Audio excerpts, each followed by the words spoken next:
King of Gods. By Fast Food Restaurant, Kabanata 665. Hindi ba sumasakit ang bewang mo kapag nagsalita ka? Sa loob ng libingan. Meow meow. Hinawakan ng maliit na paws ang magnanakaw ang lilang sungay at umupo sa likod ng halimaw na hari na may isang matagumpay na ekspresyon. Brother Cat, ibalik mo sa akin ang sungay. Galit na galit si Mengshi na siya ay nanginginig, at ang kanyang mukha ay puno ng galit at kahihiyan. Gayunpaman, matagumpay na nakontrol ng maliit na paws ang magnanakaw ang halimaw na hari, kaya hindi ito natakot kay Mengshi. Sa kabaligtaran, nag-face-face pa ito sa kanya. Shua! Ang mata ng langit sa kalangitan ay nagpakita ng mahinang kislap at nawala. Yung Zhaofang.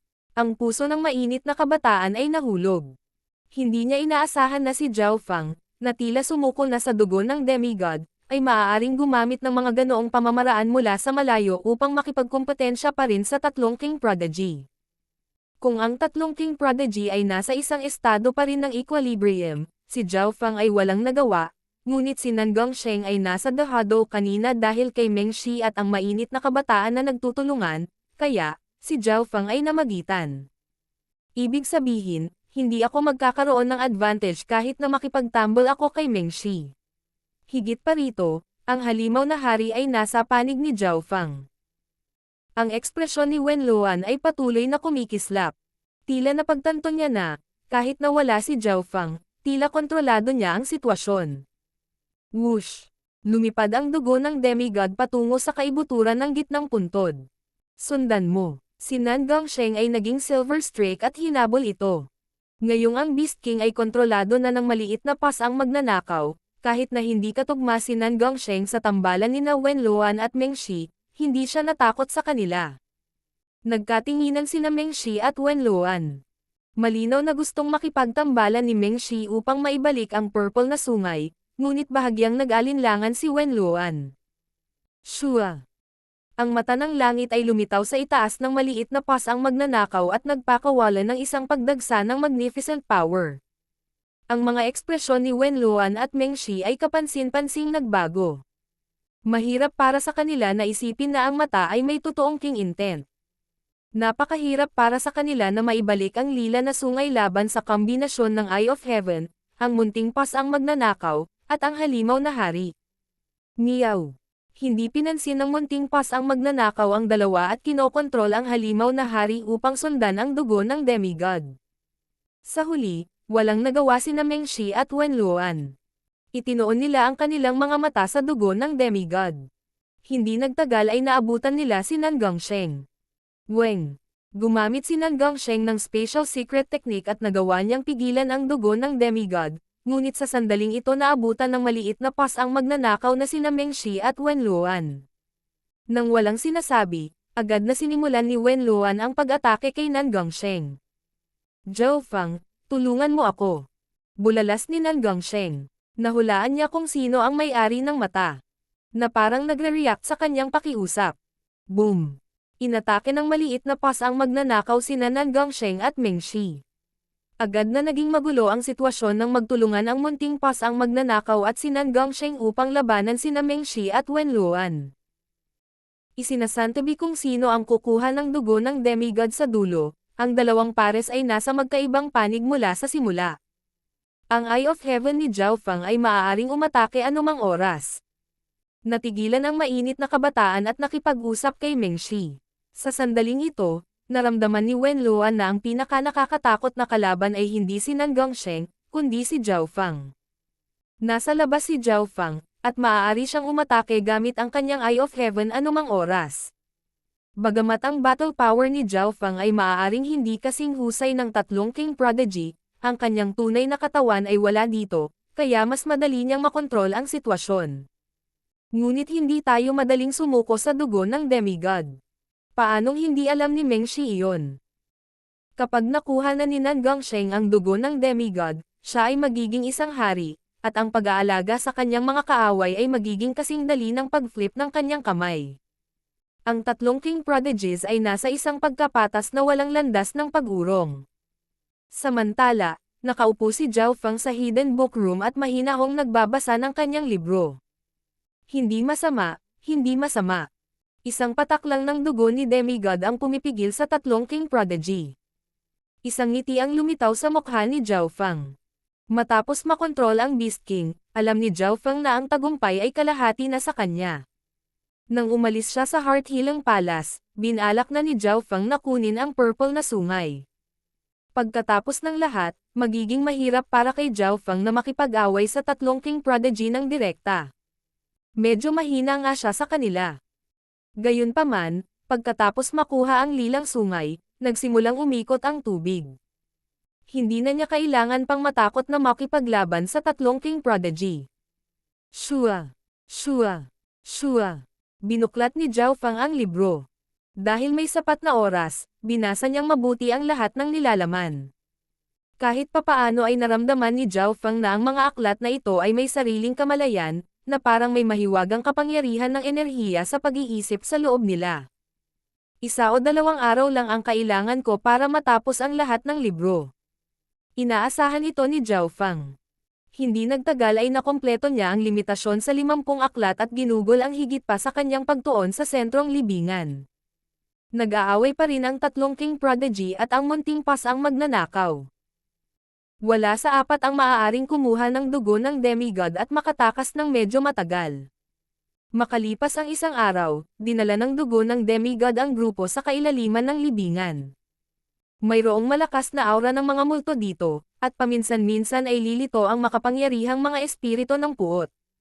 Marami sa kanila ay mga hari noong sila ay nabubuhay pa, at bagamat ang karamihan sa kanilang kapangyarihan ay naglaho pagkatapos nilang maging mga espiritu ng puot, sapat pa rin ito upang guluhin ang tatlong mga alilang hari. Sa kabutihang palad, ang mga espiritu ng puot ay natakot sa dugo ng Demigod at hindi nang ahas na lumapit dito, kung hindi, kung dumating ang ilang espiritong hari at isang hukbo ng mga espiritu ng puot, maaari nilang patayin ang lahat. Meow meow. Ang maliit na pas ang magnanakaw ay nag-utos sa halimaw na hari na sundan ng mabuti sa likod ng dugo ng Demigod. Ang dugo ng Demigod ay magbabawas ng mga panganib sa libingan ng 70%. Tulad ng inaasahan sa isang ipinagbabawal na lugar sa Demigod Forgotten Garden. 70% ng mga tao sa ibaba ng Void God Realm ay mamamatay kung pupunta sila rito. Maging ang mga hari ay maaaring hindi maka-atres ng hindi nasaktan. Nanlamig ang mga buto ni Zhao Feng dahil sa nakita niya sa mga mata ng maliit na magnanakaw na pusa. Ang tatlong King Prodigy ay malamig din, ngunit hindi na sila umatras. Ang pagsunod sa dugo ng Demigod ay talagang ang pinakaligtas na paraan, at ito ay kumakatawan sa mahusay na mga gantimpala sa parehong oras. Nan Gangsheng, may mungkahi ako. Biglang sabi ni Meng Shi. Anong mungkahi? Walang emosyong sagot ni Nan Gangsheng. May tulong siya ngayon sa maliit na magnanakaw na pusa, kaya hindi siya natakot na magsama sina Meng Shi at Wen Luan. Dapat tayong magtulungan at kunin muna ang dugo ng Demigod sa libingan. Pagkatapos ay magdedesisyon tayo kung paano ito hatiin. Mungkahi ni Meng Shi. Nang marinig iyon, bahagyang naantig si Nan Gangsheng. Masyadong nakakatakot ang libingan na ito.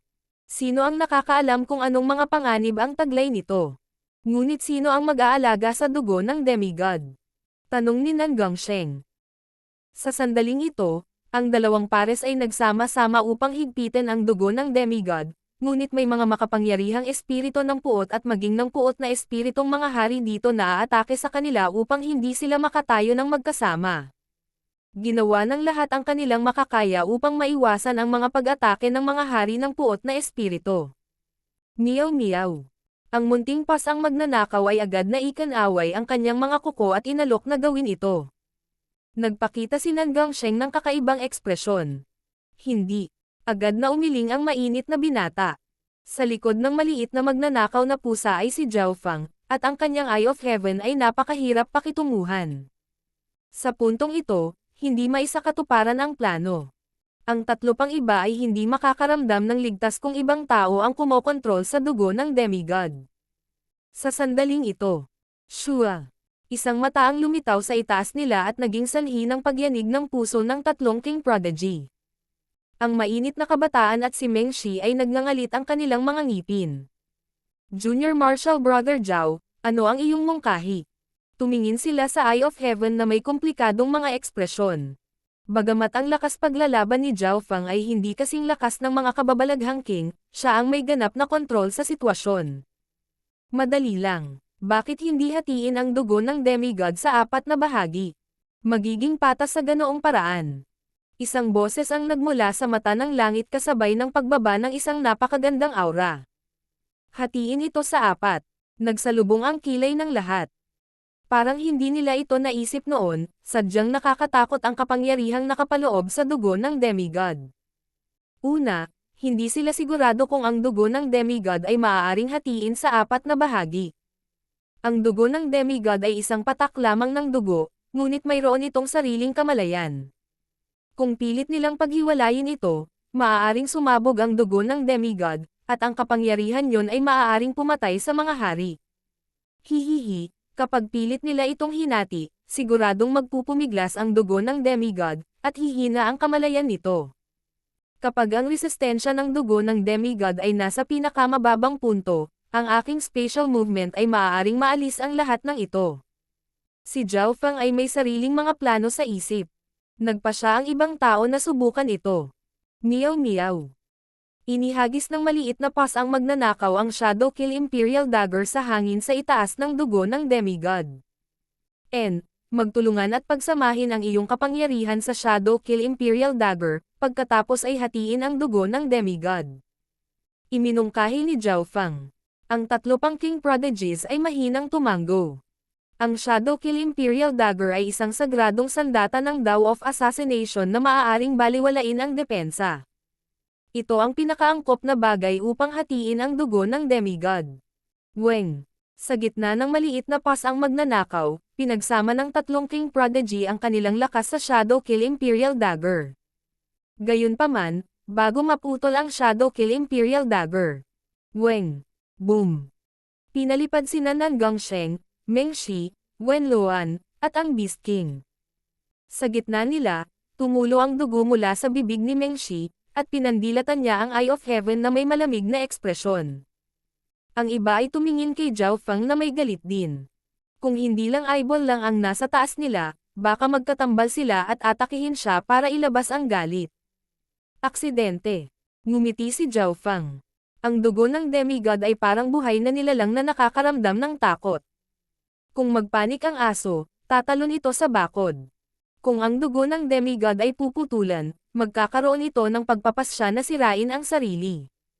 Ang mungkahi ni Zhao Fang na hatiin ito ay nauwi sa kabiguan. Pakiramdam ni Wen Luan ay parang niloko siya. Hatiin ang dugo ng demigod.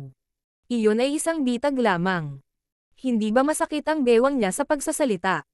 Weng. Napaatras ang 4 dahil sa dugo ng demigod, at hangin na ang aura nito habang patungo ito sa mas malalim na bahagi ng libingan.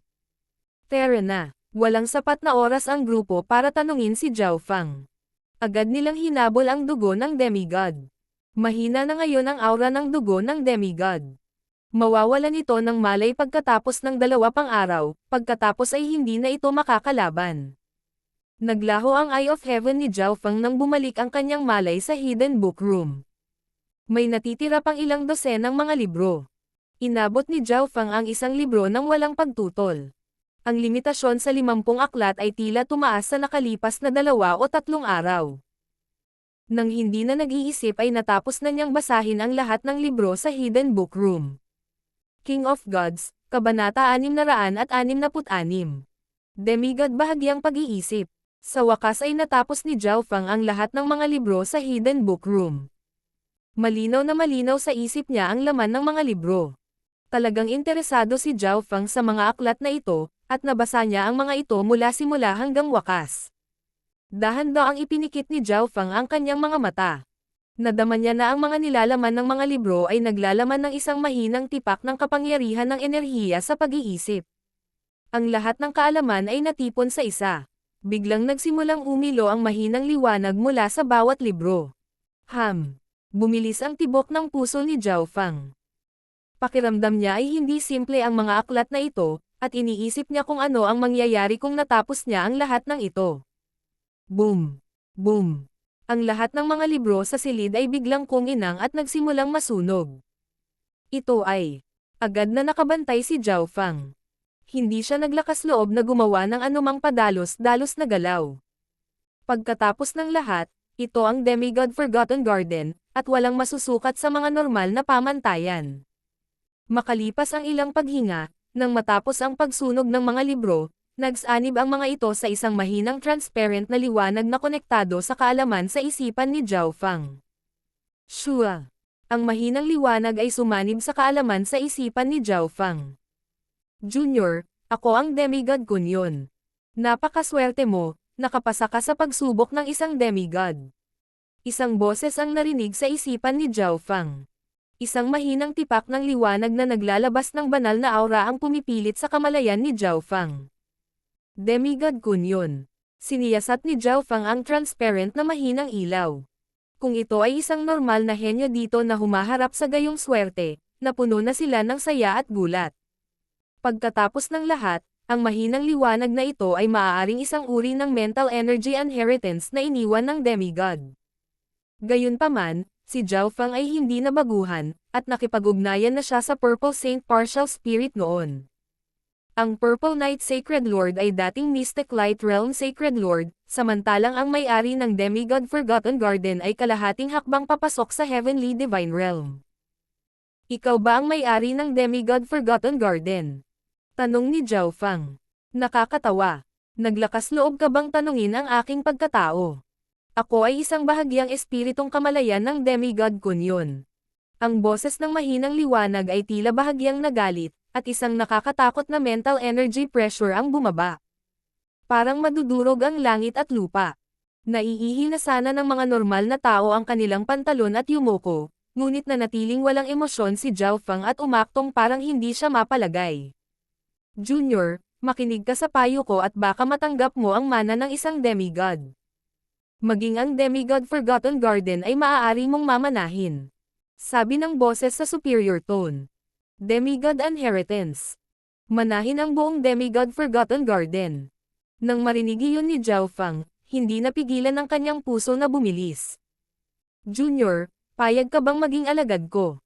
Gayunpaman, nang marinig ni Zhao Fang ang lahat ng mga pangakong iyon ay malamig siyang ngumisi. Ang isang maliit na bahagyang pag-iisip ay nangangahas na tawagin ang sarili na isang demigod. Nang marinig iyon ng mahinang liwanag, hindi nito maiwasang manginig. Junior, kung hindi ka naniniwala sa akin, maaari kong maging sanhi ng pagkawasak ng iyong kaluluwa sa isang pag-iisip lamang. Ang mahinang liwanag ay ngumisi, at ang imahe ng langit at lupa ay nabasag sa dimensyon ng kaluluwa. Hihihi, ikaw ay isang maliit na partial thought na nagpapanggap na may kapangyarihan ng isang demigod. Para kang nagpapanggap na tigre, pero aso lang ang tingin sa iyo ng iba. Nanunuya si Zhao Fang. Siya ay kalmado habang nakikita ang imahe sa kanyang kaluluwa dimensyon. 99% ng iba pang mga henyo na mas mababa sa antas ng isang hari ay malilinlang, ngunit si Zhao Fang ay dalubhasa sa Tao of the Soul mismo, para hindi siya malinlang nito. Naabot niya ang isang mataas na kasanayan at pangunawa sa Tao ng kaluluwa. Nahulaan ni Zhao Fang na ito ay isang partial thought sa sandaling nakita niya ang mahinang liwanag. Magkaiba ang partial thoughts at partial spirits. Ang Purple Saint na partial spirits ay isang hindi kumpletong kaluluwa, na may higit na kaalaman kaysa sa isang partial thoughts. Ang partial thoughts ay isang natitirang pag-iisip na naglalaman ng kaunting kaalaman ng may-ari noong sila ay nabubuhay pa. Sa makatuwid, hindi natakot si Zhao Fang sa tipak na ito ng isang demigod partial thought. Junior, nililigawan mo si kamatayan. Ang demigod partial thought ay umungal sa galit. Ang aking martial ancestor ay isang Mystic Light Realm Sacred Lord. Sa tingin mo ba madadaya mo ako ng ganito lang? Malamig na ngumisi si Zhao Fang, at ang kanyang God Spiritual Eye ay naglabas ng nakakatakot na aura na sumisira sa imaheng nilikha ng demigod partial thought. Junior, tumigil ka, nanalo ka na. Ang mahinang tipak ng liwanag ay tila lumabo kapag nakaharap sa aura mula sa God Spiritual Eye ni Zhao Fang. Para itong kandilang sesabog. Sampay ng demigod partial thought sa puso nito. Ang taong ito ay dalubhasa sa Tao of the Soul at may napakalakas na kapangyarihan sa Eye Bloodline. Ang mismong Eye Bloodline ay hindi rin simple. Higit pa rito, sinabi ni Zhao Feng na ang kanyang martial ancestor ay isang mystic light realm sacred lord. Natakot din iyon. Malamig na tumawa si Zhao Feng at binawi ang aura mula sa kanyang God's spiritual eye. Kung hindi dahil sa katotohanang nag-specialize siya sa mental energy at may God's spiritual eye, baka nalinlang siya ng demigod partial thought. Sa kabutihang palad, si Zhao Feng ay nanatiling kalmado at nakita ang plano nito. Ano ang kahulugan ng isang demigod partial thought na nakatago dito? Magkano ang alam mo tungkol sa demigod Forgotten Garden? Tanong ni Zhao Feng. Nagalit ang demigod partial thought, ngunit wala itong nagawa kundi ang sumagot. Ang kaluluwa ng demigod ay nawasak ng God Tribulation matagal na ang nakalipas. Iilan lang ang demigod partial thoughts na nakakalat sa demigod Forgotten Garden, at isa na ako doon. Ang demigod partial thought ay hindi nang ahas na magtago ng anuman. Ang kabataang ito ay kalmado at may isang mystic light realm elder sa likod niya. Kung nagsinungaling ito dito, makikita ito sa lalong madaling panahon. Naunawaan ni Zhao Feng ang nangyari bago at pagkatapos. Matapos mamatay ang demigod, ilang partial thoughts na lang ang natitira, at ang demigod partial thought na ito ay inilagay sa Hidden Boom Rook dahil ang demigod ay madalas manatili dito noong nakaraan, kaya dito ipinanganak ang mga alaala ng partial thought. Matapos basahin ni Zhao Feng ang lahat ng mga libro, nagising ang butil ng demigod partial thought. Hindi maiwasan ni Zhao Feng na mabaigo matapos maunawaan ang lahat. Ang demigod partial thought na ito ay tila walang gaanong halaga, at wala itong kontrol sa demigod Forgotten Garden. Junior, huwag mo akong maliitin. Bilang isang demigod partial thought, mas kilala ko ang demigod Forgotten Garden kaysa sa iba. Higit sa lahat, mayroon akong kaunting pagkakataon na makabawi bilang demigod. Agad na sinabi ng demigod partial thought. Sa ngayon, ito ay napakahina, at nag-aalala na baka patayin ito ni Zhao Feng kung wala itong halaga. Mabawi bilang demigod. Bahagyang nagulat si Zhao Feng nang marinig niya iyon. Sa bagay, partial thought lang naman. Kahit na ang Purple Saint Partial Spirit ay hindi makakagawa ng ganoon kahit na ito ay nasa buong kapangyarihan. Magagamit ko ang Rebirth from Blood kung makuha ko ang dugo ng demigod. Sinabi ng demigod partial thought sa isang nakahihigit na tono. Muling pagsilang mula sa dugo.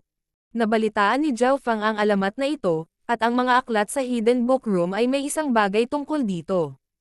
Sa teorya, ang isang patak ng dugo ng demigod at isang bahagyang pag-iisip ng demigod ay maaaring magdulot ng muling pagsilang, ngunit napakaliit ng pagkakataon na maabot nito ang pinakamataas na lakas nito. Hihihi, alam mo talaga ang balita tungkol sa dugo ng demigod. Pero kahit makuha ko, gagamitin ko lang sa sarili ko. Ngumisi si Zhao Feng.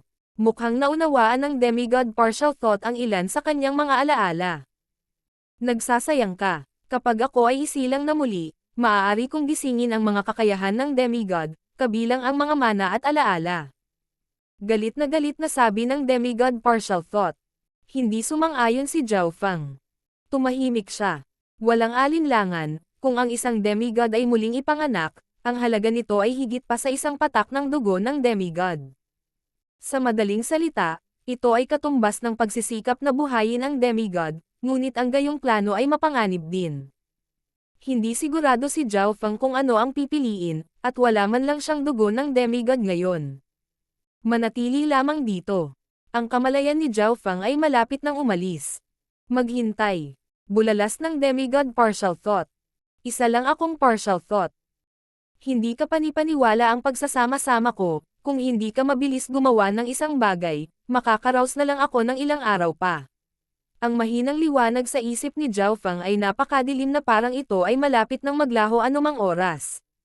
Nag-isip sandali si Zhao Feng at maingat na gumamit ng tubig mula sa lawa sa dimensyon ng kanyang kaliwang mata upang ibalot ang demigod partial thought. Ang kapangyarihan ng eye bloodline ni Zhao Feng ay may kaugnayan sa tubig, at ito ay may kakayahang magpagaling.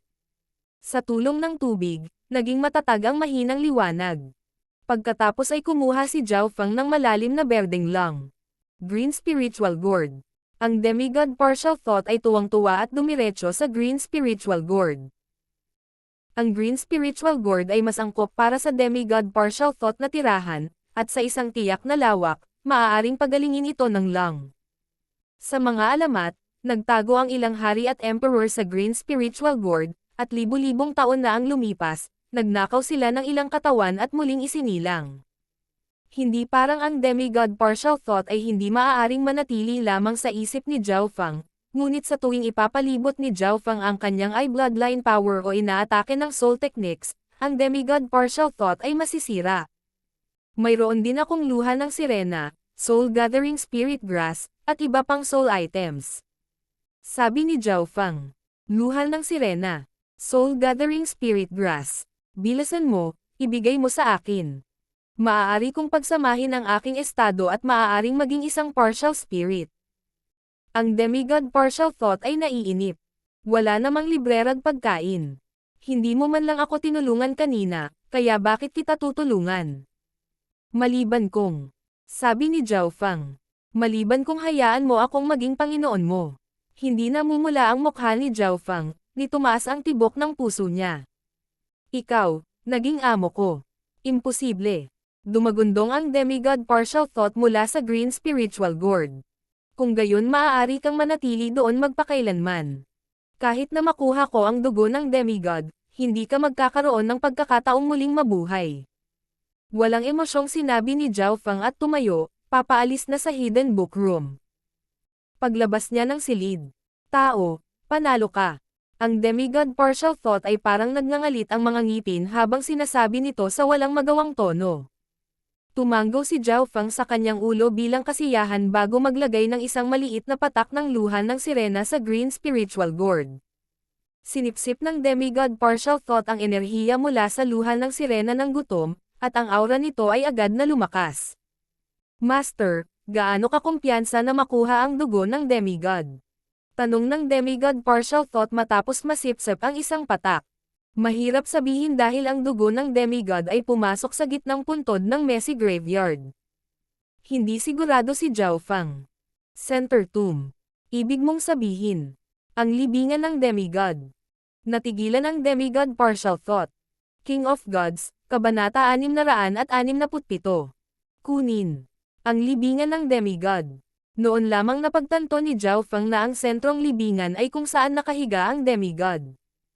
Ang demigod partial thought ay talagang alam ang sitwasyon sa loob ng demigod Forgotten Garden.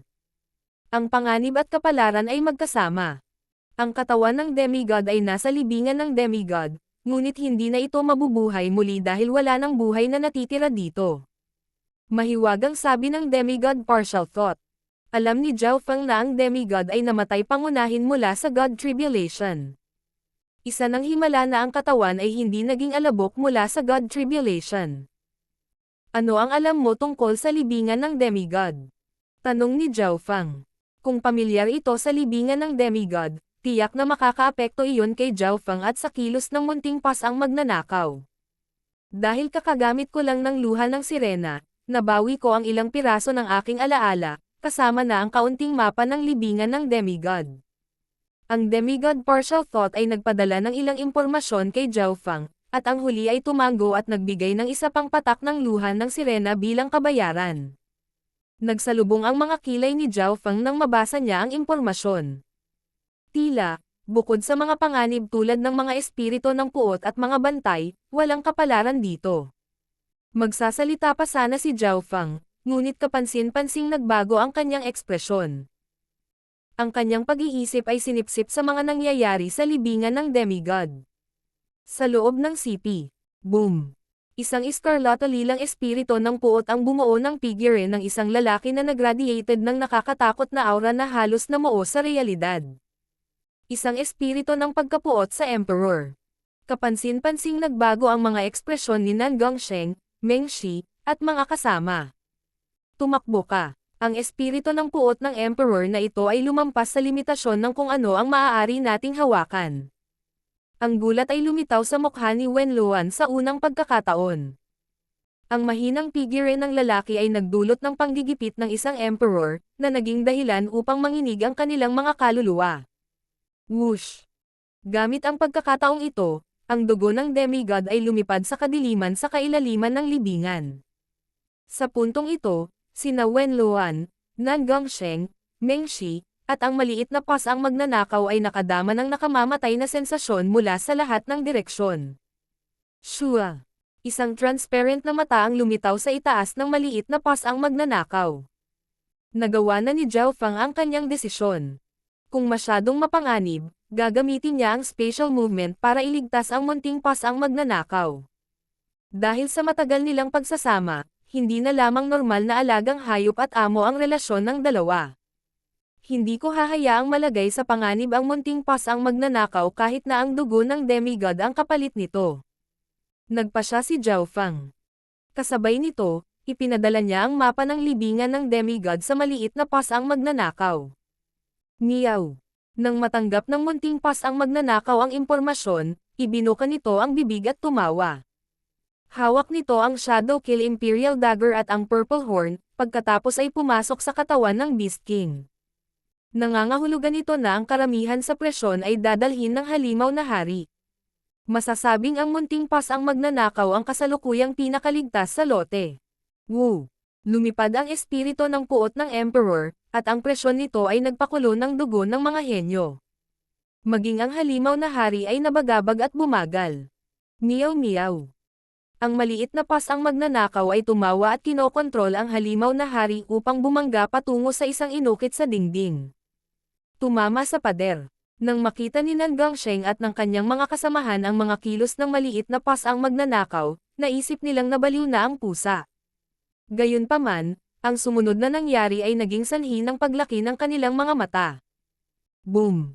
Ang ukit sa dingding ay biglang nagsiwalat ng isang lihim na daanan, kung saan itinago ng halimaw na hari. Tara na! Hindi na inisip ni Nan Gongsheng at ng kumpanya ang tungkol sa dugo ng demigod, tumutok na lang sila sa pagtakas. Magkasama man ang tatlo, malabong matatalo nila ang Emperor Hatred Spirit. Higit pa riyan, mayroong maraming iba pang mga espiritu ng puot sa paligid. Bam! Ang Emperor Hatred Spirit ay tumama sa pasukan, ngunit dahil sa malaking sukat nito, ito ay napabalik. Ang mga materyales na ginamit sa paggawa ng libingan ng demigod ay hindi simple, kaya ang mga normal na espiritu ay hindi makadaan sa mga dingding. Gayunpaman, ang Emperor Hatred Spirit's magnificent power ay pumasok pa rin sa Soul Dimension at nasugatan si Nan Gongsheng at ang iba pa. Ang munting pas ang magnanakaw ay nasa pinakaharap, at nasa loob ito ng katawan ng halimaw na hari, kaya hindi ito naapektuhan. Ho! Napabuntong hininga si Nan Gongsheng at ang mga kasama. Hindi naabutan ng Emperor Hatred Spirit. Meow meow. Ang maliit na pas ang magnanakaw ay umupo sa likuran ng halimaw na hari at pinamunuan ang daan na may mataas at makapangyarihang saloobin.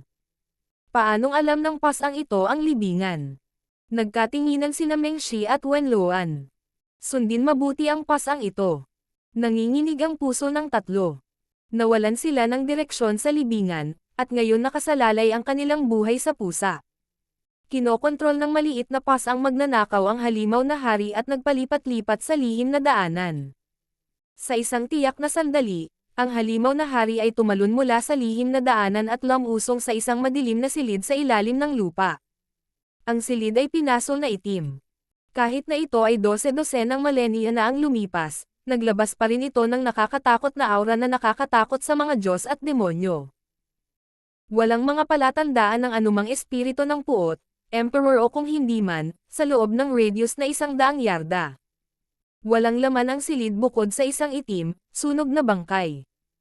Ang nasunog na bangkay ay wala na sa anyo ng tao. Parang isang bukol ng itim na uling. Iyon. Tinitigan ng tatlong King Prodigies ang nasunog na bangkay, at naramdaman nila ang bawal na aura dito. Isang kirot lang nitong ipinagbabawal na aura ay natakot na ang ibang nilalang. Pinigilan. Ang tatlong King Prodigy ay hindi makahinga, at ang mga mata ng halimaw na hari ay napuno ng takot habang ito ay nanginginig sa harap ng nasunog na bangkay.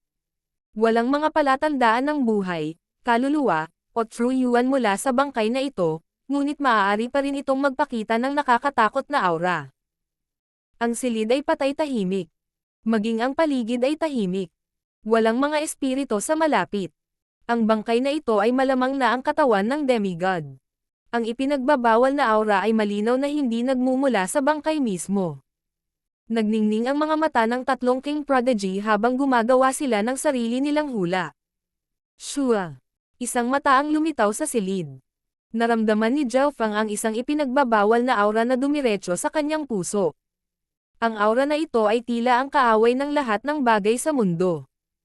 Ang katawan ng demigod ay ganap na nawasak. Ang aura ay hindi nagmumula sa katawan. Tumalon ang puso ni Zhao Fang. Kahit na ginagamit niya ang Eye of Heaven, hindi nito mapigilan ang pressure mula sa ipinagbabawal na aura. Iyan ang kapangyarihan ng God Tribulation. Biglang tumunog ang boses ng demigod Partial Thought. Ang kapangyarihan ng God Tribulation. Nanginig ang puso ni Zhao Fang. Hindi nakakagulat na ang katawan ng demigod ay wala na sa anyo ng tao. Namatay ang demigod sa God Tribulation bago ganap na naihanda ang libingan. Malungkot ang boses ng demigod Partial Thought. Pagkatapos ng lahat, siya ay isang partial thought ng kaluluwa ng demigod. Ang katawan mismo ay hindi gaanong halaga, ngunit ang kapangyarihan ng God Tribulation sa katawan ay lubhang mahalaga. Malaki ang maitutulong nito sa iyong paglilinang ng kidlat. Sinabi ng demigod Partial Thought. Ang kapangyarihan ng God Tribulation. Bumilis ang tibok ng puso ni Zhao Fang. Ang gayong kapangyarihan ay maaaring pumatay sa mga demigod. Mula doon, makikita ng isa kung gaano ito kahalaga. Maging ang ilang Mystic Light Realm Sacred Lords at Demigods ay magiging interesado dito. 80 hanggang 70% ng Mystic Light Realm Sacred Lords na sumusubok na makapasok sa Heavenly Divine Realm ay magiging alikabok, ngunit ginamit ng demigod ang kanyang katawan upang sumipsip ng malaking halaga ng kapangyarihan ng God Tribulation at ang kanyang katawan ay hindi nawasak. Mula dito, makikita kung gaano siya kalakas. Isang maliit na hakbang lang ang layo niya sa Heavenly Divine Realm. Bumantong hininga ang demigod Partial Thought. Pagkarinig hanggang doon, naunawaan ni Zhao Fang kung gaano kahalaga ang kapangyarihan ng God Tribulation. Ang sino mang may karapatang sumubok na makapasok sa Heavenly Divine Realm ay isang dalubhasa, kahit noon pa man, isa lamang sa 10 ang magkakaroon ng bangkay na natitira pagkatapos ng God Tribulation. Mula sa isang tiyak na pananaw, masasabing ang bangkay na ito na may kapangyarihan ng God Tribulation ay ang pinakamahalagang bagay sa buong Demigod Forgotten Garden. Kahit na ang dugo ng demigod ay hindi nagkakahalaga ng higit pa dahil ang dugo ng demigod ay hindi gaanong nagagamit sa isang Mystic Light Realm, samantalang ang bangkay ay mahalaga sa parehong Mystic Light Realm Sacred Lords at Demigods. Ang kapangyarihan ng God Tribulation ay nagmumula sa Divine Lightning. Sa makatuwid, ang bangkay ay may malaking pakinabang sa akin. Si Zhao Fang ay labis na nasa sabik. Meow. Ang maliit na pas ang magnanakaw ay umupo sa Beast King at hinawakan ang Shadow Kill Imperial Dagger bago dahan-daang gumalaw patungo sa sunog na bangkay. Si Nan Gongsheng at ang mga kasama ay hindi pipi. Malamang nahulaan nila ang kasaysayan ng bangkay na ito. Pagkatapos ng lahat, hindi gaanong lihim na ang demigod ay namatay sa God Tribulation. Medyo malaki ang bangkay. Maaari nating putulin ito ng magkasama. Sabi ni Zhao Fang. Napakahirap putulin ito gamit ang kapangyarihan ng isang tao lamang. Maging ang mga aksyon ng mga hari ay mahigpit na paghihigpitan sa harap ng bangkay. Sige. Hindi tumanggi ang tatlong King Prodigy. Nagpasya pa rin silang gamitin ang Shadow Kill Imperial Dagger ng magkasama para putulin ang bangkay. Weng. Isang matalim na ningning ang lumitaw sa ibaba ng Shadow Kill Imperial Dagger habang tumutusok ito patungo sa sunog na bangkay sa ibaba. Ding. Mahigit 70% ng kapangyarihan nito ang nabawasan dahil sa kapangyarihan ng God Tribulation nang dumapo ito sa bangkay. Isang mahinang gasgas lang ang naiwan. Pangit ang mga ekspresyon ng tatlong King Prodigy. Kung magpapatuloy ito, malamang na kailangan nila ng isang araw o dalawa para hatiin ang bangkay. Gayunpaman, sa pag-iisip tungkol sa halaga nito, ang tatlong King Prodigy ay hindi umatras. Ang pagtabi ng isa o dalawang araw, kahit isang buwan o dalawa ay sulit. Ding. Ding. Ding. Ang apat ay magsasama-sama tuwing 4 o 5 hininga at hinihiwa patungo sa nasunog na bangkay. Ang pinagsamang lakas ng 4 sa Shadow Kill Imperial Dagger ay sapat na para pumatay ng mahinang hari. Shua. Ang Eye of Heaven ni Zhao Fang ay nawala sa silid, ngunit hindi ito nawala sa libingan. Hindi nagtagal ay nakita ng kanyang mata kung saan nagtatago ang dugo ng demigod. Ang kamalayan ng dugo ng demigod ay lubhang mahina, ngunit isang gintong liwanag ang lumitaw sa paligid nito nang maramdaman nito ang Eye of Heaven. Naghahanda akong makuha ang dugo ng demigod. Sinabi ni Zhao Feng sa demigod partial thought. Spatial movement. Isang whirlpool ang bumalot sa dugo ng demigod, at ang whirlpool ay may pamilyar na mental energy aura dito. Shua. Ang gininto ang patak ng dugo ay nilamon ng whirlpool at naglaho. Akin na ngayon ang dugo ng demigod. Ang Eye of Heaven ay nagsiwalat ng kislap ng kagalakan bago naglaho. King of Gods, Kabanata 668. Sino ang nakakaalam kung sino ang mamamatay sa kaninong mga kamay? Sa Hidden Book Room, isang ngiti ang lumitaw sa mukha ni Zhao Feng. Kunyon partial thought, mukhang hindi kaganap na inutil. Ang Kunyon partial thought ay ang pangalang ibinigay ni Zhao Feng sa Demigod's partial thought dahil ang may-ari ng Demigod Forgotten Garden ay tinawag na Kunyon. Sa sukat ng kanyang kaliwang mata, isang malabong gininto ang patak ng dugo ang lumutang sa napakaitim na lugar.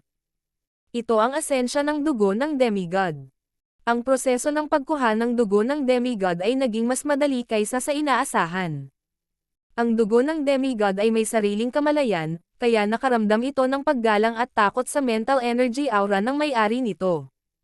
Ang Kunyon partial thought ay nahati mula sa espiritu ng demigod, kaya malinaw na may parehong aura ito sa espiritu ng demigod. Nang marinig ni Zhao Feng na tinawag ang kanyang sarili na hindi ganap na walang silbi, ang Kunyon partial thought ay nagkaroon ng pagnanasang umubo ng dugo. Ang isang Mar-Angel na demigod partial thought ay nagkaroon lamang ng impresyon ng walang silbi kay Zhao Feng. Kahit na mayroon pa ring pagkakaiba sa pagitan ng Kunyon partial thought at isang partial spirit, mayroon pa rin itong sariling mga iniisip at kaunting alaala.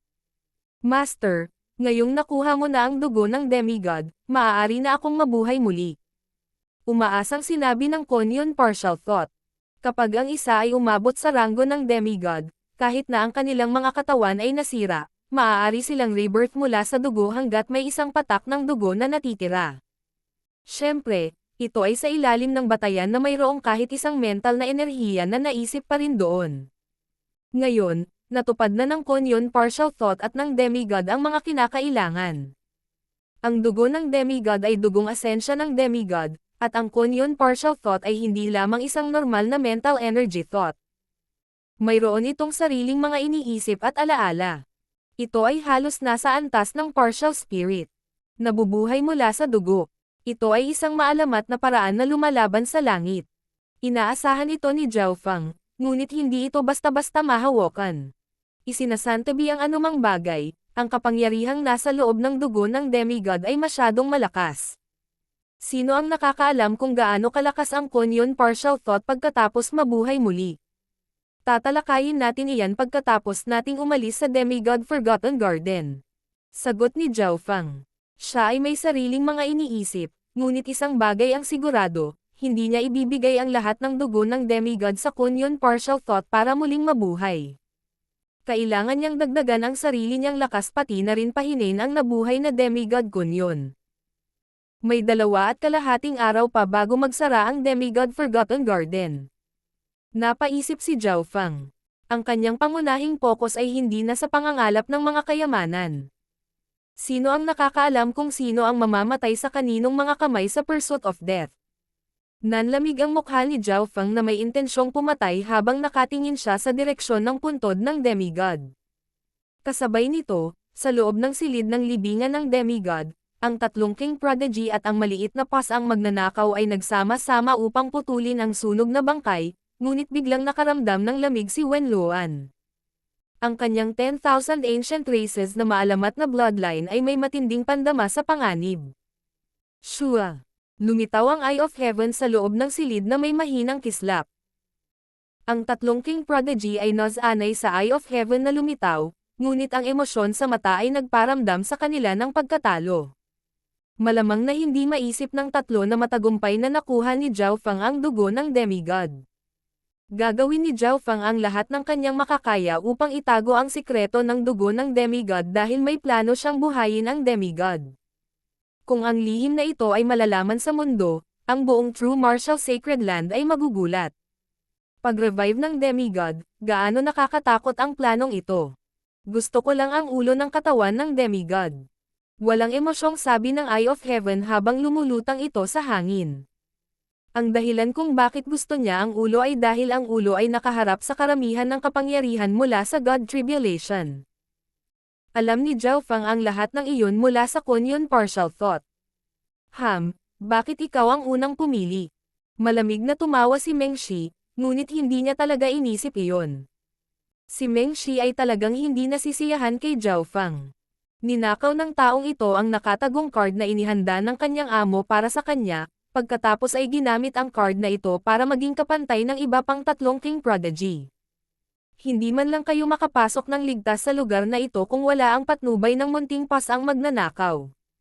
Higit pa rito, nabasa ko na ang lahat ng libro sa loob ng Hidden Book Room, kaya mas marami akong alam na impormasyon tungkol sa libingan ng demigod kaysa sa iyo. Tiwalang sabi ni Zhao Fang. Ang libingan ng demigod. Nagpalitan ng tingin ang tatlong King Prodigy.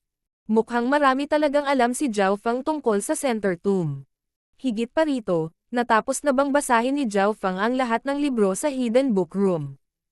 Bagamat tila may kapansanan, ang pagkuha ni Zhao Fang ng ilang kayamanan mula doon ay lampas sa inaasahan.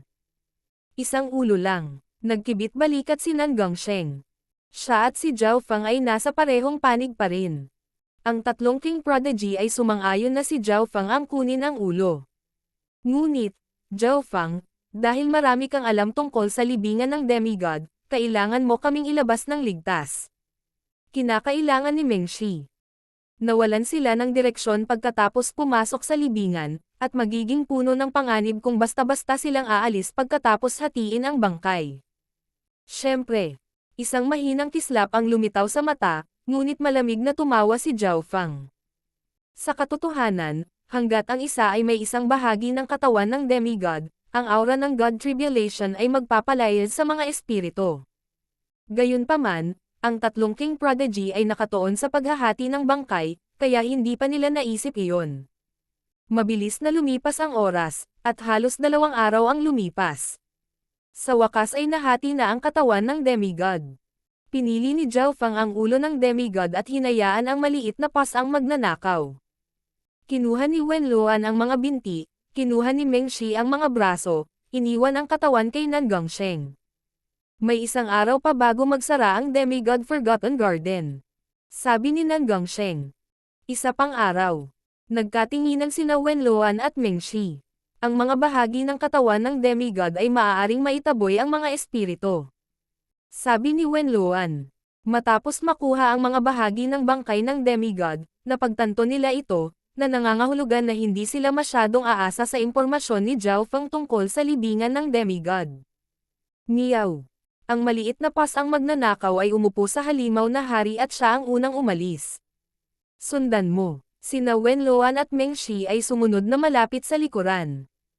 Pagkatapos ng kaunting pag-iisip, ginawa rin ito ni Nan Gongsheng. Ang munting pas ang magnanakaw ay naging pinuno ng partidong ito. Si Zhao Fang ay may impormasyon tungkol sa libingan ng demigod, at tiyak na hindi siya susuko sa dugo ng demigod. Higit pa rito, ang Eye of Heaven ni Zhao Fang ang may pinakamalaking bentahe dahil ito ay nasa himpapawid. Marahil ay natagpuan na niya ang dugo ng demigod. Ang tatlong King Prodigy ay may kanya-kanyang iniisip. Anuman, kailangan nilang sundin ang pusa. Miyaw. Lumitaw sa mga mata ng maliit na pas ang magnanakaw ang pagiging mapaglaro at pangungutya habang nakatingin ito sa tatlong alilang hari.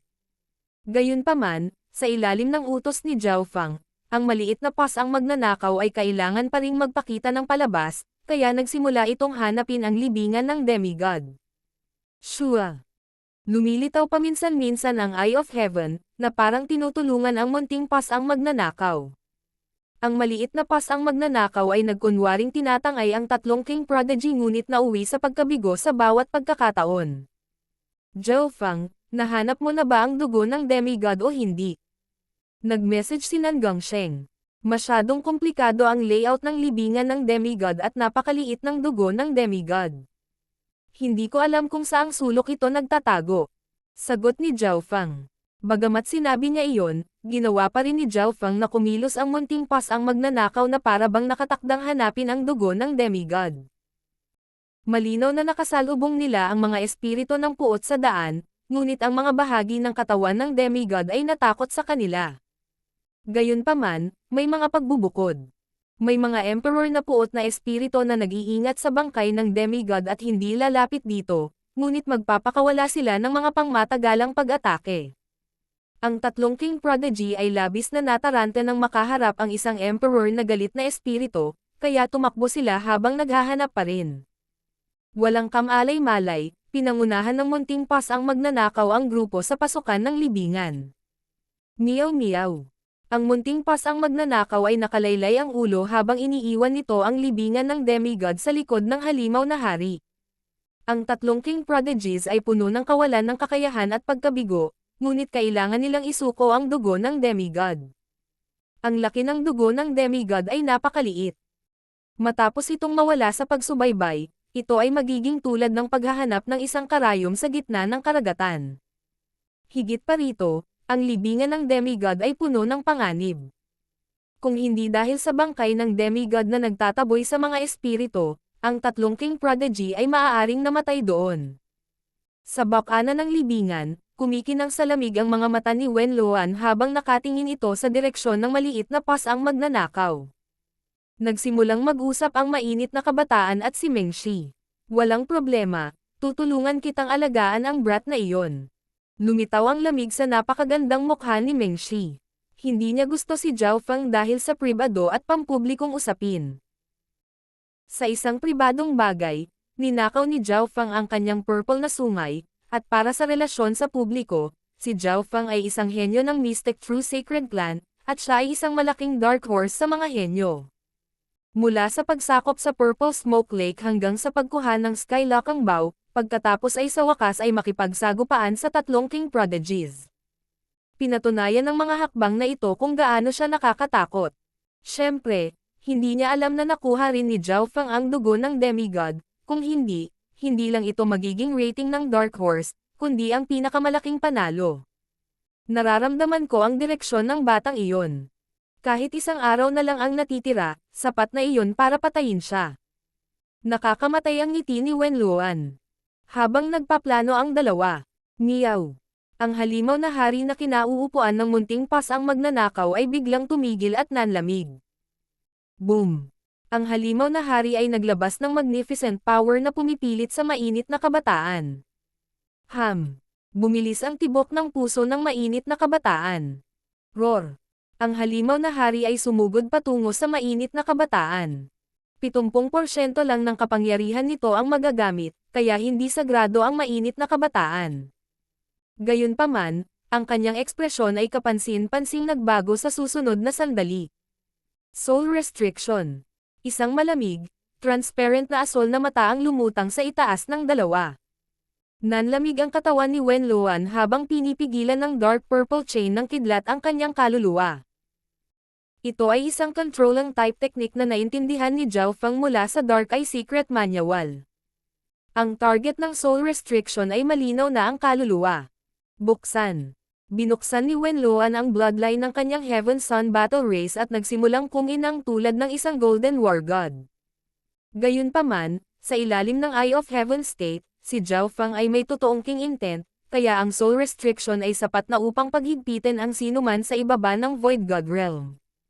Nagpumigla si Wenluan, at nagsimulang manginig ang mga kadena, ngunit hindi ito masisira ng ilang sandali.